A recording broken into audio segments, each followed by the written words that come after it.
بسم الله الرحمن الرحيم. وتستحب المتعة لكل مطلقة إلا لمطلقة واحدة وهي التي طلقها الزوج قبل الدخول بها وقد سمى لها مہرا. جس عورت کو طلاق دی جائے اس کی کئی صورتیں ہو سکتی ہے.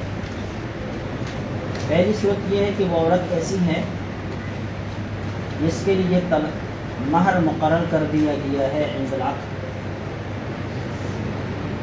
اور دوسری صورت یہ ہے کہ اس کے لیے مہر مقرر نہیں کیا گیا. پھر ان میں سے ہر ایک مدخول بہا بھی ہو سکتی ہے اور غیر مدخول بہا بھی ہو سکتی ہے. لہذا کل صورتیں کتنے بن گئی؟ 4 صورتیں بن گئی کہ عورت کے لیے مہر مقرر کیا گیا ہو اور دخول سے پہلے اس کو طلاق دی جائے، مہر مقرر کیا گیا ہو اور دخول کے بعد اس کو طلاق دی جائے، مہر مقرر نہ کیا گیا ہو اور دخول کے بعد اس کو طلاق دی جائے، اور مہر مقرر نہ کیا گیا ہو اور دخول سے پہلے اس کو طلاق دی جائے. کتنی صورتیں بن گئی؟ 4 صورتیں بن گئی. ان 4 صورتوں میں سے 3 صورتیں ایسی ہیں جن صورتوں میں عورت کو متع دینا مستحب ہے. متع دینا کیا ہے؟ مستحب ہے.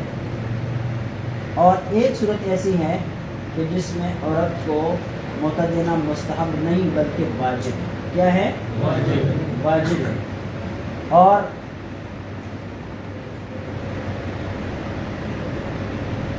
یہ صورتیں یہاں پر یہ بیان کر رہے ہیں. ٹھیک ہے. وَتُسْتَحَبُّ الْمُتَعَةُ لِكُلِّ مُطَلَّقَةٍ،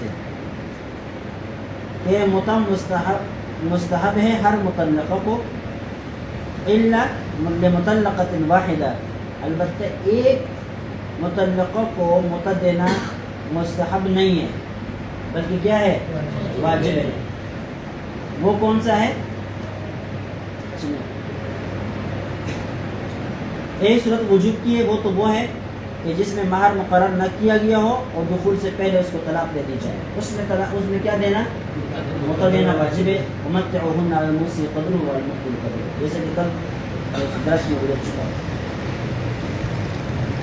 ایک صورت میں مستحب بھی نہیں ہے اور واجب بھی نہیں ہے، کچھ بھی نہیں. ٹھیک ہے.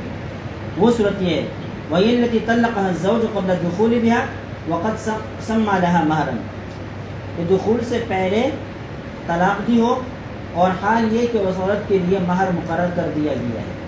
تو ایسی صورت میں پھر متع نہیں دیا جاتا، نصف مہر دیا جاتا ہے. کیا دیا جاتا ہے؟ نصف مہر دے دیا جاتا ہے. لہذا اس عورت کو متع دینا نہ مستحب ہے اور نہ پھر واجب ہے. نہ مستحب ہے اور نہ پھر واجب ہے. ٹھیک ہے. وقال الشافعی تجب لكل مطلقۃ الا لهذه، امام شافعی رحمہ اللہ فرماتے ہیں کہ اس عورت کے علاوہ باقی عورتوں کو متع دینا واجب ہے. متع دینا کیا ہے؟ واجب. لأنها وجبت صلۃ من الزوج، اس لیے کہ یہ متع شوہر کی طرف سے واجب ہے. یہ واجب ہے صلۃ من الزوج، شوہر کی طرف سے صلہ کی بنا پر کہ یہ عورت کے ساتھ صلہ ہے، اچھائی ہے، مہربانی ہے. لأنه اوحشها بالفراق، اور اس کی وجہ یہ ہے کہ شوہر نے اس بیوی کو طلاق دے کر اس کو وحشت کے اندر ڈال دیا. اس کے اندر ڈال دیا ہے، وحشت کے اندر ڈال دیا ہے. جب وحشت کے اندر ڈال دیا ہے تو اس کی تلافی ہونی چاہیے، اور تلافی متع کی صورت میں ہوگی کہ کچھ نہ کچھ دے کر اس کو راضی کر دیا جائے، اس کو خوش کیا جائے. کہ طلاق دینے کی وجہ سے اس کو جو دکھ پہنچا ہے اس دکھ کے اندر کمی آ جائے. سمجھ گئے؟ الا ان فی هذه الصورت نصف المہر، البتہ اس صورت میں چونکہ نصف مہر دیا جا رہا ہے لہذا متع دینا واجب نہیں ہوگا. متع دینا کیا نہیں ہوگا؟ واجب نہیں ہوگا. اور یہاں پر جو نصف مہر ہے یہ نصف المہر طریقۃ المتع، یہ نصف مہر گویا کہ متع کے طریقے پر ہے. جب یہ نصف مہر متع کے طریقے پر ہو گیا تو اب الگ طور پر اس کو متع دینے کی کوئی ضرورت نہیں. اب تم یہ کہو گے کہ بھئی یہ نصف مہر موتا کے طریقے پر کیوں ہے، تو اس کی وجہ بیان کر رہے ہیں. لأن الطلاق فسخ في هذه الحالة والمتعة لا تتكرر، اس لیے کہ اس صورت میں جو طلاق ہے نا، یہ طلاق بمانے فسخ نکاح کے ہے، بمانے فسخ نکاح کے. فسخ نکاح میں پھر مہر وغیرہ کچھ نہیں ہوتا. في هذه الحالة والمتعة لا تتكرر، اور مقرر نہیں ہوتا. یعنی جب متع نصف مہر کی صورت میں ایک بار دیا گیا ہے تب دوبارہ نہیں دیا جائے گا، اب دوبارہ نہیں دیا جائے گا. اس بات کو سمجھ گئے بھائی؟ امام شافعی فرماتے ہیں باقی ہر قسم کی عورت کو متع دینا، مطلقہ عورت کو متع دینا واجب ہے. البتہ اس عورت کو متع دینا واجب نہیں ہے. اس کی وجہ یہ ہے کہ اس کو نصف مہر مل رہا ہے، اور وہ نصف مہر بھی متع کی حیثیت سے مل رہا ہے. لہذا جب متع کی حیثیت سے نصف مہر مل گیا تو دوبارہ اس کو متع نہیں دیا جائے گا، دوبارہ اس کو متع نہیں دیا جائے گا. اب آئیے سمجھ میں بات. ولنا، ہم کہتے ہیں ان المتعة خلف عن مہر المثل فی المفوضہ.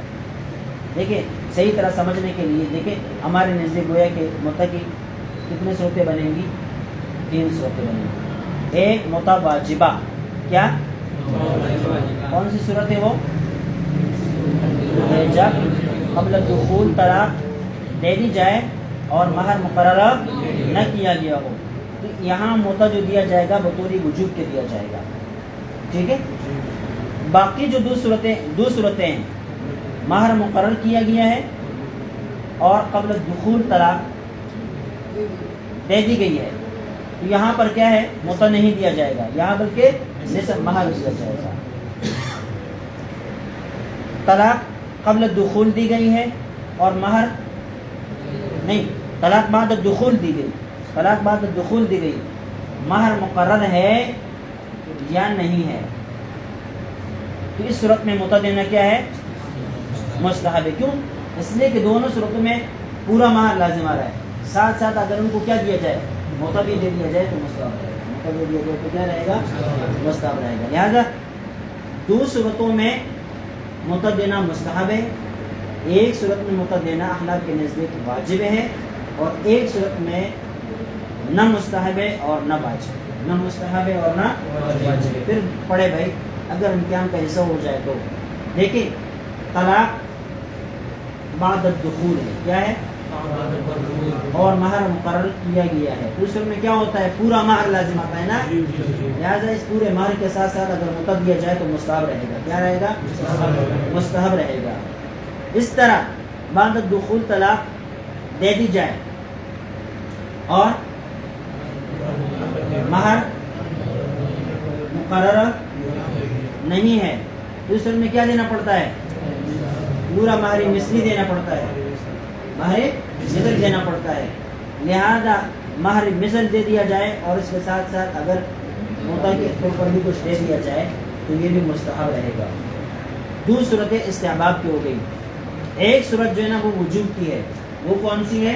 کہ قبل دخول طلاق دے دی جائے اور مہر مقررہ نہ کیا گیا ہو. ٹھیک ہے. چوتھی صورت جہاں پر نہ متع دینا مستحب ہے اور نہ واجب ہے، وہ یہی مسئلہ ہے کہ قبل دخول طلاق دے دی جائے اور اس کے لیے مہر مقرر کیا گیا ہو. سمجھئے؟ ایسی صورت میں نصف مہر عورت کو ملتا ہے، اور یہ نصف مہر یہ خلیفہ ہوتا ہے کس کا؟ مہر مثلی کا. مہر مثلی کا خلیفہ ہوتا ہے. ٹھیک ہے. آگے اس میں شکر ولنا ان المتعة خلف عن مہر المثل في المفوضہ. مفوضہ کے حق میں یہ مہر مثل جو ہوتا ہے یہ اس کا خلیفہ یہ متع بنتا ہے. کیا بنتا ہے؟ ان المتعة خلف، کہ متع خلیفہ ہے کس چیز کا؟ عن مہر المثل فی المفوضہ. مفوضہ کے حق میں یہ مہر مثل کا خلیفہ ہے.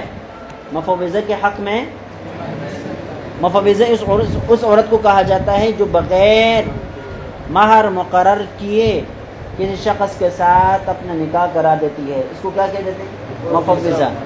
جس عورت نے بغیر مہر مقرر کیے شوہر سے نکاح، کسی آدمی سے نکاح کر دیا تو وہ عورت مفوضہ ہے. اب اس عورت کا فیصلہ جو ہوگا مہر کے حوالے سے مہر مثل ہوگا. کیا ہوگا؟ لیکن اب اس کو طلاق دے دی گئی قبل الدخول، تو مہر مثل کے اندر چونکہ تنصیب تو نہیں ہوتی نا کہ اس کو نصب کیا جائے، لہذا پھر اس کو کیا دے دیا جائے گا؟ موتا دیا جائے گا. یہ موتا اس مہر مثل کا خلیفہ ہے. اس مہر مثل کا کیا ہے؟ خلیفہ ہے. لأنه سقط مہر المثل ووجبت المتعہ، اس لیے کہ اس صورت میں مہر مثل ساقط ہے اور متع واجب ہے.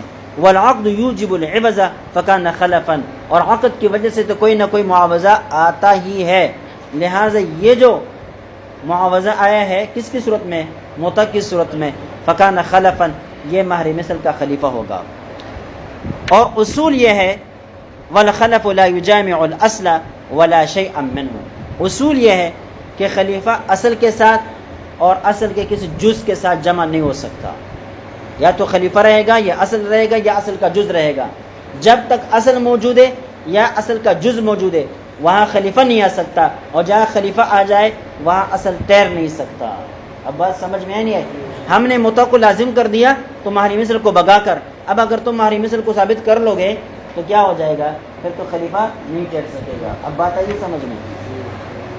فلا تجب مع وجوب شیء من المہر، لہذا یہ متع واجب نہیں ہوگا مع وجوب شیء من المہر، ساتھ ساتھ یہ کہ مہر میں سے بھی کچھ چیز کو آپ واجب کر لے اور متع کو بھی واجب کر لے، ایسا نہیں ہوگا. وہو غیر جان فی الایحاش، امام شافعی کو جواب دے رہے ہیں. امام شافعی نے کیا کہا تھا؟ لأنہ اوحشها بالفراق، شوہر نے عورت کو وحشت کے اندر ڈال دیا ہے، غیر مانوسیت کے اندر ڈال دیا ہے، لہذا اب کیا ہے؟ اس کا کوئی صلہ عورت کو دے دینا چاہیے. تو اس کا جواب دے رہے ہیں وہو غیر جان فی الایحاش، وحشت کے اندر ڈالنے کی وجہ سے یہ کوئی مجرم نہیں بنا، کوئی جنایت کرنے والا نہیں بنا. کیوں؟ اس لیے کہ طلاق کا حق شوہر کو شریعت نے دیا ہے.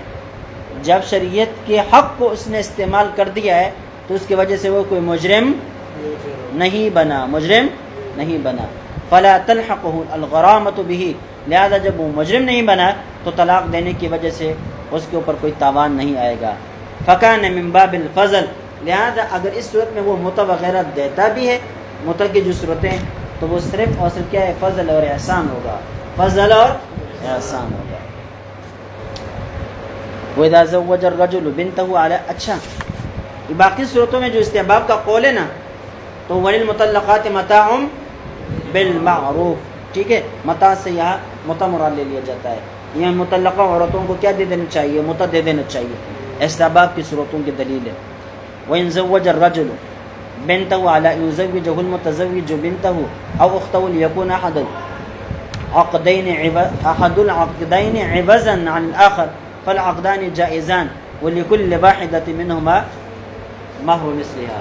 یہ وہی مسئلہ ہے جس کو نکاح شغار کہا جاتا ہے، اور جس کو تھوڑی تفصیل میں نے پہلے بتلا دی تھی آپ کو. ایک شخص اپنے بیٹی کا نکاح دوسرے آدمی کے ساتھ کرتا ہے، علی ان یزوجہ المتزوج بنتہ، کہ جس آدمی کے ساتھ اس بچی کا نکاح کرایا جا رہا ہے وہ آدمی اپنی بیٹی کا نکاح او اختہ یا اپنی بہن کا نکاح اس کے ساتھ کرے گا یا اس کے بیٹے کے ساتھ کرے گا یا اس کے بھائی کے ساتھ کرے گا.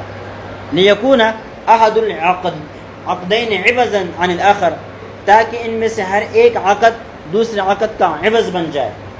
جیسے کہ ہمارے علاقوں میں کیا ہوتا ہے، لڑکی کے بدلے میں لڑکی دے دی جاتی ہے، ٹھیک ہے. اس میں ہر ایک لڑکی کا جو عقد ہوتا ہے وہ دوسری لڑکی کے عقد کا عوض ہوتا ہے. فالعقدان جائزان، یہ عقد جائز ہے.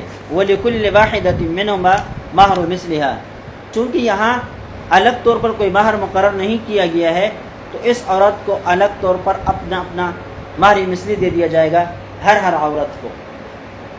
ہمارے یہاں جو وٹے سٹے کے نکاح ہوتے ہیں اس میں الگ طور پر مہر مقرر کر دیا جاتا ہے، مقرر کر دیا جاتا ہے.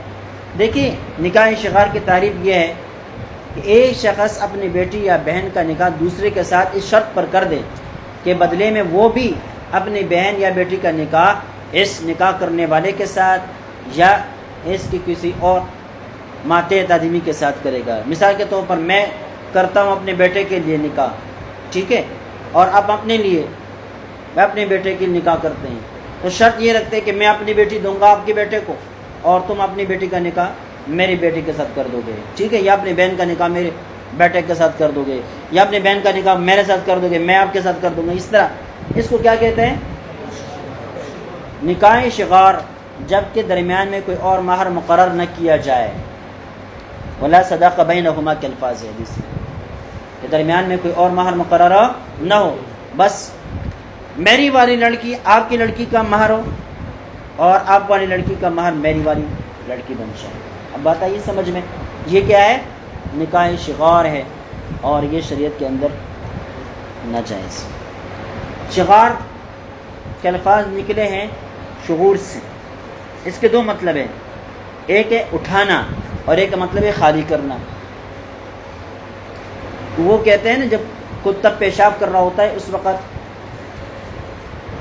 پاؤں اٹھاتا ہے نا, کہتے اس وقت میں کہتے ہیں شغر الکلب, کتے نے پاؤں اٹھا کر پیشاب کر دیا. تو یہ اتنے برا قسم کا لفظ ہے.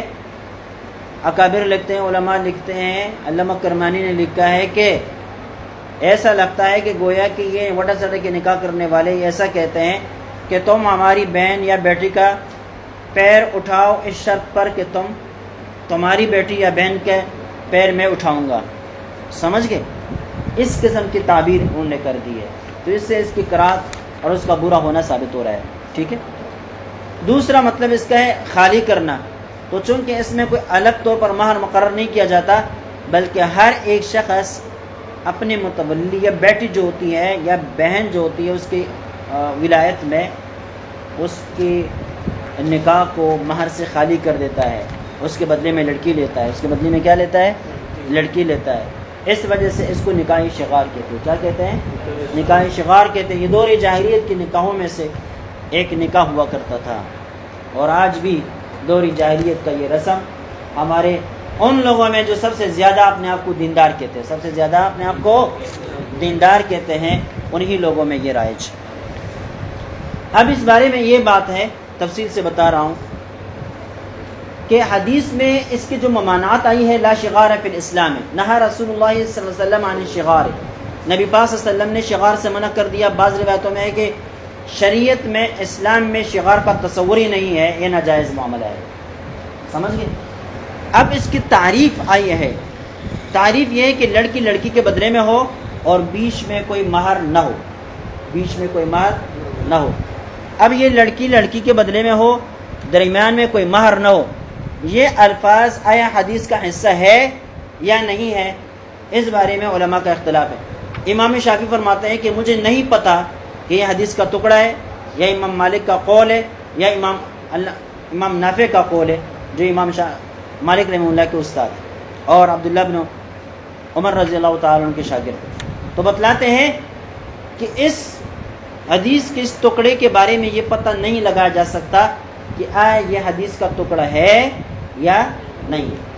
اگر یہ حدیث کا ٹکڑا ہے تو پھر تو نکاح شغار صرف اس صورت کے ساتھ مخصوص ہو جائے گا کہ جب لڑکی لڑکی کے مقابل میں ہو اور بیچ میں کوئی مہر ذکر نہ کیا جائے.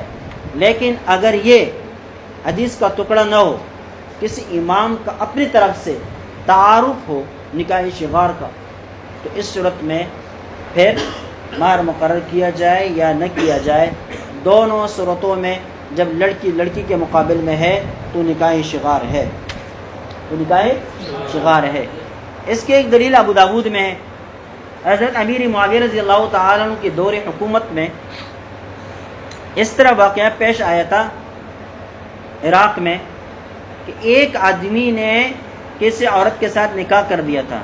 شرط یہ رکھی تھی, اپنی بیٹی کا نکاح کسی کے ساتھ کر دیا تھا, شرط یہ رکھی تھی کہ تم اپنی بیٹی کا نکاح میرے ساتھ کر دو گے. بیچ میں الگ طور پر مہر بھی مقرر کر دیا گیا تھا. جب اس واقعے کا علم حضرت امیر معاویہ رضی اللہ تعالی عنہ کو ہوا تو انہوں نے مروان بن حکم جو اس وقت حاکم تھے عراق کے, ان کے پاس خط بھیجا کہ تمہاری زیری تولیت علاقے میں اس قسم کا نکاح ہو گیا ہے اور نبی پاک صلی اللہ علیہ وسلم نے اس سے منع کر دیا ہے, اس لیے کہ یہ نکاح شغار ہے, یہ ممنوع ہے، ان کے درمیان تفریق کرا دی جائے تو انہیں تفریق کرا دی تھی، انہیں کیا کرا دی تھی؟ تفریق کرا دی تھی۔ دیکھیں ہمارے علاقوں میں جو آج کل وٹے سٹے کے نکاح ہے وہ ہو بہو یہی ہے جو ابو داؤد کی روایت میں ہے کہ لڑکی لڑکی کے بدلے میں دے دی جاتی ہے، الگ طور پر مہر بھی مقرر کر دیا جاتا ہے، لیکن امیر معاویہ نے پھر بھی ان کو نکاح شغار قرار دے دیا اور تفریق کرا دی۔ کیا کرا دی؟ تفریق کرا دی۔ اب سمجھ گئے؟ دوسری بات یہاں پر یہ ہے کہ ان نکاحوں کے اندر بہت سارے مفاسد ہیں، خامیاں ہیں۔ مہر جو مقرر کر دیا جاتا ہے وہ صرف جواز کے لیے، ورنہ ہر ایک لڑکی کا مقرر شدہ مہر اس لڑکی کے اصل مہر کی نمائندگی نہیں کرتا۔ مثال کے طور پر اگر میں اپنی بیٹی یا بہن کا نکاح کسی کے ساتھ کر دیتا ہوں، بدلے میں مجھے لڑکی نہیں ملتی، تو پھر میں مہر 5 لاکھ سے کم رکھنے پر راضی نہیں ہوتا، فرض کر لو، لیکن اگر بدلے میں لڑکی ملتی ہے تو پھر 5,000 بھی رکھ لیتا ہوں۔ کیا کر لیتا ہوں؟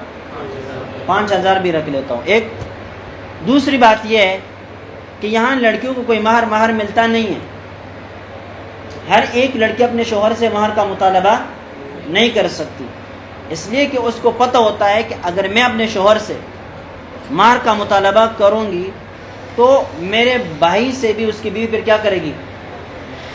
مہر کا مطالبہ کرے گی۔ ٹھیک ہے۔ تیسری بات یہ ہے کہ یہاں مہر اکثر اور بیشتر ایک جیسے مقرر کر دیا جاتا ہے۔ میں لڑکی دے رہا ہوں، اس کا مہر بھی 50,000، آپ بدلی میں دے رہے ہیں، اس کا نکاح اس کو کیا ہے مہر؟ 50,000۔ تو آپ یہ بتائیں کہ یہ جو ہم آئیں گی اور ایک جیسا مہر ہم نے مقرر کر دیا، کس بنا پر مقرر کر دیا ہے؟ کیا دونوں لڑکیاں ہر اعتبار سے، خاندان کے اعتبار سے بھی، قابلیت کے اعتبار سے بھی، حسن و سیرت کے اعتبار سے بھی، ہر اعتبار سے ایک دوسرے کے اتنے مساوی ہے کہ دونوں کے ایک جیسا مہر مقرر کر دیا جاتا ہے، کوئی فرق نہیں ہے؟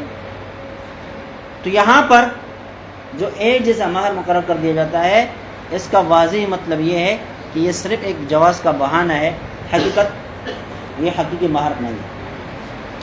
یہ تو ہو گئی اس کے علمی پہلو۔ اب دوسرے انداز سے اس کے عملی پہلو کو دیکھیں۔ عملی پہلو کیا ہے کہ وٹے سٹے کے نکاحوں میں اگر ایک طرف کی لڑکی صحیح نہیں ہے، بد اخلاق ہے، بد کردار ہے، اور اس کے ساتھ شوہر کے گھر والے کچھ سختی برتتے ہیں، کڑی نظر رکھتے ہیں اس کے اوپر، کبھی کبھی ڈانٹ ڈپٹ اور مار پیٹ کی بھی ضرورت پڑ جاتی ہے، اور اس طرح وہ کر دیتے ہیں، مجبور ہے کیونکہ لڑکی بد اخلاق ہے، بد کردار ہے، جس کو سدھارنے کے لیے یہ کام کرنے پڑتے ہیں۔ جبکہ اس لڑکی کے بدلے میں جو دوسری لڑکی دی گئی ہے وہ لڑکی بااخلاق بھی ہے، با کردار بھی ہے، اس کے اندر کوئی کمی بھی نہیں ہے، لیکن جب اس لڑکی کو یہاں اس گھر کے اندر کچھ بھی کہا جاتا ہے تو فوراً اس کا بدلہ اس لڑکی سے لیا جاتا ہے۔ لیا جاتا ہے یا نہیں لیا جاتا؟ ایک تو یہ ظلم ہے۔ دوسری وجہ کہ اگر کسی وجہ سے ایک لڑکی کو طلاق پڑ جاتی ہے، اس کے اپنے خامیوں برائیوں کی وجہ سے، یا لڑکے کے بد اخلاق ہونے کی وجہ سے وہ اپنی بیوی کو طلاق دے دیتا ہے، تو بدلے میں یہ جوڑا بالکل آپس میں محبت اور پیار سے رہنے کے باوجود بھی اس جوڑے کو مجبور کر دیا جاتا ہے کہ یہاں پر بھی طلاق ہو جائیں۔ یہ بھی طلاق دینے پر مجبور ہوتا ہے اور پھر طلاق دے بھی دیتا ہے۔ اگر طلاق نہ بھی دے تو وہ دوسرے والے آدمی آ کے اس لڑکی کو لے کر جاتے ہیں کہ تم اپنی لڑکی کو لے کر آئے ہو، طلاق کی صورت میں ہم بھی اپنی لڑکی کو لے کر جاتے ہیں، پھر اس سے دشمنیاں پیدا ہوتی ہیں اور سال اس قسم کی لڑکیاں گھروں کے اندر بیٹھے رہتی ہیں۔ ٹھیک ہے۔ تیسرا برا نتیجہ کہ اگر بعض صورتوں میں ایسا ہوتا ہے، بعض خواتین ہوتی ایسی ہیں کہ وہ اپنے شوہر سے الگ نہیں رہ سکتی، والدین کے پاس بھی وقت نہیں گزار سکتی ہے۔ عید کے موقع پر اور اس طرح دیگر خوشی اور غمی کے موقع پر ایک دوسرے کے ہاں خواتین آتی جاتی ہیں۔ اب بدن والے کیا کرتے ہیں؟ بدن والوں کا یہ حال ہوتا ہے کہ یہ لڑکی گھر میں آئی، 10 دن گزار رہی، کتنے دن گزار رہی ہے؟ تو بدلے میں وہ جو دوسری گئی ہے وہ بھی کیا ہے؟ 10 دن گزارے گی۔ اس کے اوپر 10 دن 10 سال گزر رہے ہیں، لیکن وہ یہ نہیں کہہ سکتی کہ میں جا رہی ہوں۔ اس لیے کہ اگر وہ یہ کہتی ہے کہ میں جاتی ہوں تو ماں بھی اس کو تانی دیتی ہے کہ دیکھ وہ تو نہیں آئی ہے تمہیں جو نا خواہ مخواہ اب وہ ہے جلدی ہے، پھر بیچاری کو یہاں بیٹھنا پڑتا ہے۔ اگر وہ 1 مہینے تک نہ آئے تو یہ بھی یہاں 1 مہینے بیٹھی رہے گی، چاہے دل کے اوپر کیا کچھ نہ گزرے، بیٹھنا پڑتا ہے۔ سمجھ گئے؟ تو عملی پہلو کے اعتبار سے یہ بہت ساری برائیاں یہاں پر ہے۔ اس وجہ سے یہ اس قسم کے نکاح یہ شریعت کے مزاج کے برخلاف ہے، شریعت کے مزاج کے کیا ہے؟ برخلاف ہے۔ اس کے حوصلہ افزائی نہیں کرنی چاہیے۔ میں ایک نکاح میں گیا ہوا تھا، مجھے پتہ نہیں تھا، وہ غیر ہمارے علاقوں کے لوگ نہیں تھے، بہت دوسرے لوگ تھے۔ نکاح کے بعد ہم بیٹھ گئے، گپ شپ لگائے، میں نے کہا تمہارے نکاح ہو گئے، یہ کہتے بھائیوں کا نکاح ہو گیا۔ میں نے کہا کیسے نکاح ہو گیا؟ تو اس نے یہ صورت بتایا، واٹ از تمہارے پٹھانوں کے درمیان جو نکاح ہوتا ہے نا، ہم نے بھی وہی شروع کیا، بہت اچھا ہے۔ اب میں یار حیران رہ گیا، ان کے علاقوں میں بھی یہ آنے لگ گیا۔ تو بہت سارے خوبیاں بیان کرنے لگا کہ بھائی پھر ظلم نہیں ہوتا، فلاں نہیں ہوتا، یہ نہیں ہوتا، ہر ایک دوسرے کی لڑکی کا اس لیے خیال رکھتے ہیں کہ بدلے میں اس کی لڑکی گئی ہوئی ہوتی ہے تو اس کی خاطر پھر اس کا بھی خیال رکھتے ہیں، یہ وغیرہ۔ یہ بھی دلائل ہے لوگوں کے، یہ بھی کیا ہے؟ دلائل ہے لوگوں کے۔ لیکن ایک بات اور بتا سکتا ہوں، وہ بیچ میں رہ گئی۔ واٹر سٹے کے نکاحوں میں ایک یہ بھی ہوتا ہے کہ بھائی مجھے لڑکی کی ضرورت ہے، اب سمجھ گئے، اور وہ لڑکی جو ہے نا کسی کے گھر میں ہے، مجھے پسند ہے، میں چاہتا ہوں تو اس سے میرا نکاح ہو جائے۔ اب اس گھر میں ایک لڑکا ہے، وہ بدلے میں مجھ سے لڑکی مانگتے ہیں، بیٹی یا بہن۔ اب جو لڑکا ہے وہ اس قابل ہے یا نہیں، لیکن میں نے اس لڑکی کو حاصل کرنے کے لیے اپنی لڑکی دے دینی ہے۔ ہوتا ہے یا نہیں ہوتا؟ ایسا ہوتا ہے۔ کبھی کبھی ایسا ہوتا ہے کہ مجھے لڑکی کی ضرورت ہے، تو اس طرح اپنی بیٹی میں کسی کو دے دیتا ہوں، کوئی خیال نہیں رکھتا۔ کبھی کبھی اس کے برخلاف بھی ہو جاتا ہے، سامنے والے آدمیوں کو لڑکی کی ضرورت ہوتی ہے، بدلے میں جو لڑکی دیتے ہیں وہ آپ کا خیال نہیں رکھتا کہ آپ کیا ہے، کوئی انسان ہے، گدھا ہے، کوئی کیا ہے کیا نہیں ہے، بس لڑکی میں بدلے میں تمہارے گھر سے اس کو لڑکی مل رہی ہے تو وہ تمہیں اپنی لڑکی دے دیتے ہیں۔ اب بات آئی سمجھ میں؟ تو یہ لڑکیوں کے ساتھ کیا ہے بھائی؟ زیادتی ہے۔ اور اس میں بالکل صراحت کے ساتھ یہ کہا جا سکتا ہے کہ یہاں باپ سوء اختیار ہے۔ اس کا کیا ہے؟ یعنی اس اختیار میں وہ سوء اختیاری کا مرتکب ہے، بد اختیاری کا مرتکب ہے۔ اس میں اس نے بیٹی کا یا اپنے بیٹے کا کوئی لحاظ نہیں رکھا ہے، لہذا اگر ایسی بچی اور بچے کا نکاح بدل میں وٹا سٹا میں والدین کرائے اور اس میں بچے کے حالات کا لحاظ نہ رکھے، بچی کے حالات کا لحاظ نہ رکھے، تو اس بچے اور اس بچی کو خیار بلوغ حاصل رہے گا، اگرچہ نکاح کس نے کرا دیا ہے؟ باپ نے کیا ہے یا دادے نے کرایا ہے۔ کیوں؟ اس لیے کہ یہاں باپ کا سوء اختیار مشہور، معروف، واضح اور کھلا ہوا مبین ہے، لہٰذا یہاں پر کسی اور دلیل کی ضرورت نہیں ہے۔ بہرحال یہ چیزیں ہیں، اس پر بولنا چاہیے، اس پر گفتگو کرنا چاہیے۔ اور بہت سارے مقامات پر ولور لیا جاتا ہے، تو یہ بھی رسم ہے۔ ورور کا بھی معاملہ یہ ہوتا ہے، میں نے گزشتہ سال جب ایک مسجد میں امام تھا تو ایک پیٹوال میرے ساتھ ملنے آیا، شاید میں نے واقعہ سنایا بھی تھا نہیں سنایا، تو کہنے لگا یار شادی کرتا ہوں، بس لڑکی کی تلاش ہے۔ وہ بوڑھا آدمی نہیں تھا، تقریباً 48-50 سال کی عمر کا تھا۔ اچھا پھر غائب رمضان کے بعد مل گیا، تو مسجد میں بیٹھا ہوا تھا، ایسے مرا ہوا، گڑا سڑا ہوا۔ پھر بعد ملاقات ہوئی، کیونکہ ہم تو ایک دوسرے کو جانتے تھے، میں کمرے میں لے کر گیا، وہاں پتہ چلا کہ اس نے نکاح کر دیا ہے، اس نے نکاح کر دیا ہے۔ میں نے کہا، کہتے یہ رمضان بڑے جو ہے نا خوش قسمتی کا مبارک مہینہ تھا۔ میں نے کہا کیسے؟ کہتے مجھے رشتہ مل گیا، مجھے رشتہ مل گیا۔ کہتے 20 رمضان بتا رہے تھے یا 22 رمضان بتا رہے تھے، جیسے میرا نکاح ہو گیا، پھر وہ ستی بھی ہو گئی۔ میں نے کہا کمال کی چیز ہے۔ میں نے پوچھا، میں چونکہ پہلے لوگ میرے پاس آتے تھے نا، میں پوچھ نہیں سکتا تھا، بھائی جو بھی مسئلہ بتاتے تھے بتا دیا کرتا تھا۔ اب میری عادت ہو گئی، میں لوگوں سے ان کی بیویوں کے بارے میں بھی پوچھ لیتا ہوں کتنی عمر ہے، کیسی ہے کیسی نہیں، سارے پوچھ لیتا ہوں، عادت بن گئی ہے کیونکہ معاملات بن گئے نا، اب پوچھنا پڑتا ہے، وہ شرم جو ہے نا وہ ختم ہو گئی ہے، باقاعدہ پوچھ لیتا ہوں کتنی ہے کیسی ہے، عمر زیادہ ہے کم ہے، خوبصورت ہے بدصورت ہے، سارا پوچھ لیتا ہوں۔ اس سے بھی میں نے پوچھ لیا، میں نے کہا کتنی کیسی ہے کتنی عمر کی ہے، تو کہنے لگا اچھی ہے، میں نے کہا عمر کتنی ہے، میں نے کہا کہنے لگا 22 سال۔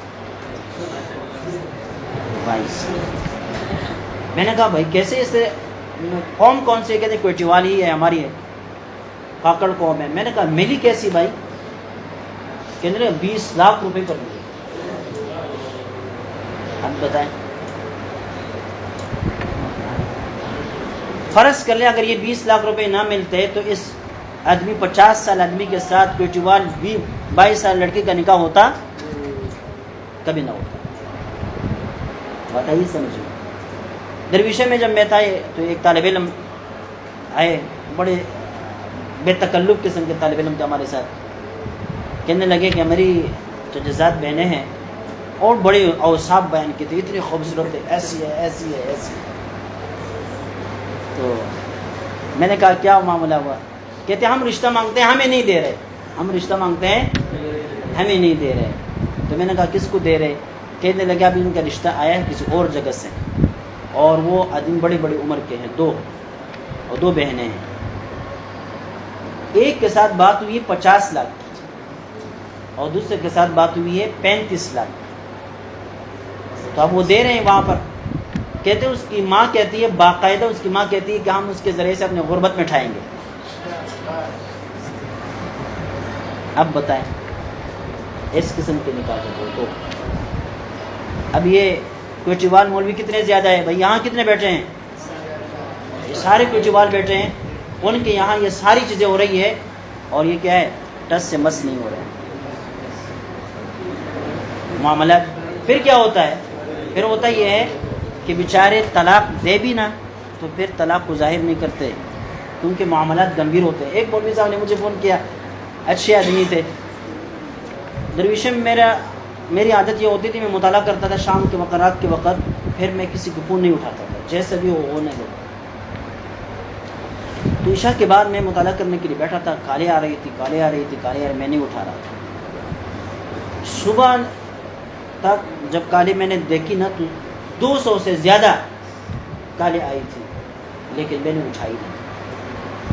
اب جب میں نماز پڑھی، مسجد سے نکلا، وہاں پر سیڑھیاں ہیں مسجد مدرسے کی طرف آنے، سیڑھیوں پر اسے اتر رہا تھا تو وہی کال پھر آئی،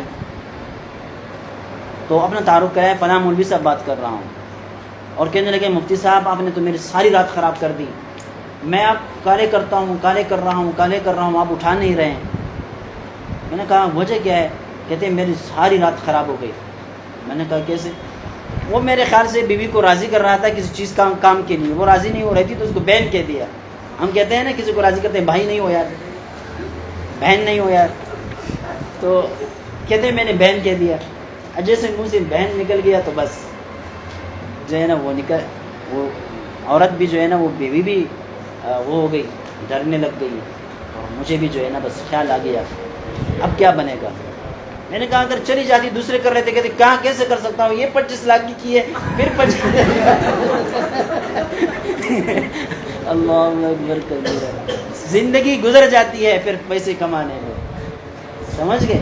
اب بعض لوگوں کے تو ٹھیک ہے مالدار ہے، گھرانے ہیں، وہ پیسے ادا کر سکتے ہیں، لیکن جو مالدار نہیں ہیں ان کا کیا معاملہ ہوتا ہے۔ یہ صدر مارکیٹ میں ایک خوبصورت سا لڑکا تھا، بہت علماء کی بہت قدر کرتا تھا، کبھی پر میرے پاس آتے تھے، میں نے پوچھا شادی ہوئی، کہتے کہاں ہوئی مفتی صاحب، اس کے لیے تو ہم یہاں مسافر بنے ہیں، 3-4 سالوں سے گاؤں بھی نہیں گئے ہیں۔ میں نے کہا کیوں، کہنے لگے ہمارا خاندان بہت بڑا خاندان ہے، یعنی ان کے اور لوگ جو تھے نا بڑے مالدار تھے، کہتے ہیں ہمارے ہاں نکاح جو ہوتے وہ 30 لاکھ 35 لاکھ سے نیچے نہیں ہوتے، اور کہتے ہیں اب میں نے ابھی تک بتا رہے تھے 16 یا 17 لاکھ کا بتا رہے تھے کہ انہیں پیدا کیے ہیں، باقی سارے باقی ہے، اب آئندہ 1 سال 2 سال مجھے اور محنت کرنی پڑے گی، پھر رقم تیار ہو جائے گی، پھر میں جاؤں گا شادی کرنے۔ اب میں نے کہا یہ کہ تمہاری جوانی ہے، یہ جوانی یہاں اس طرح گزر جائے گی، کہتے کیا کریں۔ تو دیکھیے یہ چیزیں ہیں، عملی چیزیں ہیں، ان چیزوں کو جو ہے نا دیکھنا پڑے گا اور ان کے اوپر بات کرنی ہوگی. آپ اپنے درسگاہوں میں اس پر گفتگو کریں گے تو کوئی دیوانے پیدا ہو جائیں گے, وہ عمل کر لیں گے, عمل کر لیں گے. ہمارے ایک طالب علم تھے, کبھی کبھی یہاں آتے بھی ہے, ذبیح اللہ نام تھا. اس نے نکاح کیا بغیر ورور کے. وہ کہتے ہیں میں نے بغیر ورور کے نکاح کیا. میں نے کہا کیسے تجھے مل گئی؟ کہتے ہیں میں نے کہا میں نے نکاح ہی نہیں کرنا ہے, اگر بغیر ورور کے نہیں ملتی تو میں نے نکاح نہیں کرنا ہے. بس احتجاج کیا اور احتجاج کا بدلہ اللہ تعالیٰ نے مجھے عطا فرما دیا کہ بغیر ورور کے مجھے لڑکی مل گئی. ایسا بھی ہوتا ہے. دوسری بات یہ ہے کہ کبھی کبھی سامنے والے انسان کی ایمانیت کو چیک کرتا ہے کہ یہ کتنا ایماندار ہے. آپ کے سامنے ڈیمانڈ رکھتا ہے, آپ کہ بھائی میں اسلام کی خاطر آپ کی بات قبول کرنے کے لیے تیار نہیں ہوں, تو سامنے والا آدمی پھر سمجھتا ہے کہ بھائی یہ آدمی مومن ہے, محض اسلام کی خاطر یا شریعت کی خاطر یا گناہ سے بچنے کی خاطر اس طرح کر رہا ہے. تو کبھی کبھی وہ ایسے بھی مہربان ہو جاتا ہے, لیکن کچھ نہ کچھ وہ کرنا پڑتا ہے. اس کے ایک واقعہ سناتا ہوں. ہمارے درویشہ میں ایک طالب علم تھے, فاضل ہو رہے تھے.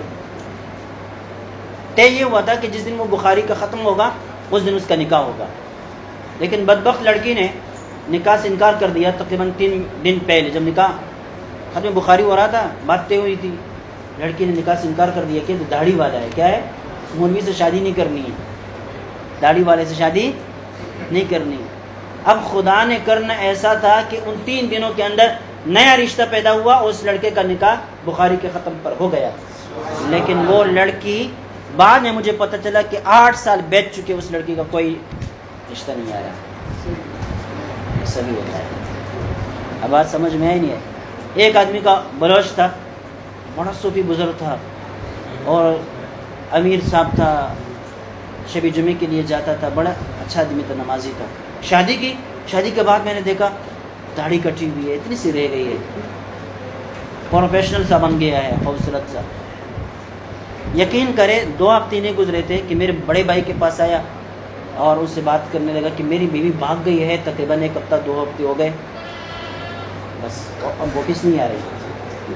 پھر اس آدمی سے ملاقات ہوئی, 3 سال بیٹھ چکے تھے, کہہ رہے تھے کہ اب تک نہیں آئی ہے. وہ میرے ساتھ صرف 1 ہفتہ گزار کر گئی ہے اور اب تک دوبارہ ہمارے گھر نہیں آئی. میں نے اس کو کہا دیکھیں تم نے اس بیوی کی خاطر اپنے پیغمبر علیہ الصلوۃ والسلام کی سنتوں کی توہین کر دی.